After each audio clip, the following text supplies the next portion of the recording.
स्वामी समर्थ महाराजांची भक्ती शिकवण. स्वामी समर्थ महाराजांना लोक ब्रह्मांड नायक म्हणून ओळखतात. अक्कलकोट येथे त्यांनी जवळपास 22 वर्ष वास्तव्य केले.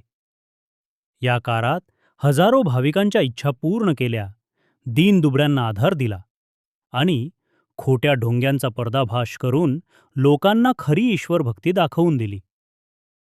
दुष्टांचा सुष्टात बदल घडवून समाजात सद्गुण, संस्कार आणि भक्तिभाव यांची गुढी उभारली. एकदा असा प्रसंग घडला की स्वामी विश्रांती घेत होते आणि त्यांची सेवा बाळप्पा करत होता. अचानक स्वामींनी डोळे उघडून लोण्याची मागणी केली. लोणी खाल्ल्यानंतर ते प्रसन्न झाले आणि बाळप्पाला विचारले, भक्ती म्हणजे काय?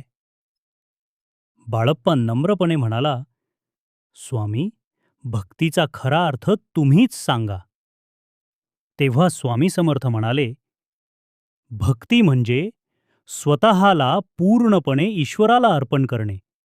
हे जीवन आपले नसून देवाचे आहे असे मानून तन, मन आणि धन यांचे समर्पण करणे म्हणजे खरी भक्ती होय.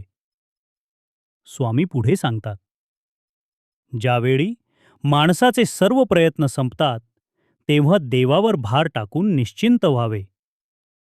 त्याच काळात एक गोसावी गंभीर आजाराने त्रस्त होता. त्याच्या पोटात नेहमी तीव्र वेदना व्हायच्या, पण त्याची एकच इच्छा होती, मृत्यूपूर्वी द्वारकेला जाऊन द्वारकानाथ श्रीकृष्णाचे दर्शन घेणे. तो द्वारकेच्या प्रवासाला निघाला. प्रवासात एका रात्री त्याला स्वप्नात स्वामी समर्थ संन्यासी रूपात दिसले आणि अक्कलकोटला येण्यास सांगितले. गोसाव्यानं थोडा विचार करून तो सल्ला मान्य केला आणि अक्कलकोटला येऊन स्वामींचे दर्शन घेतले.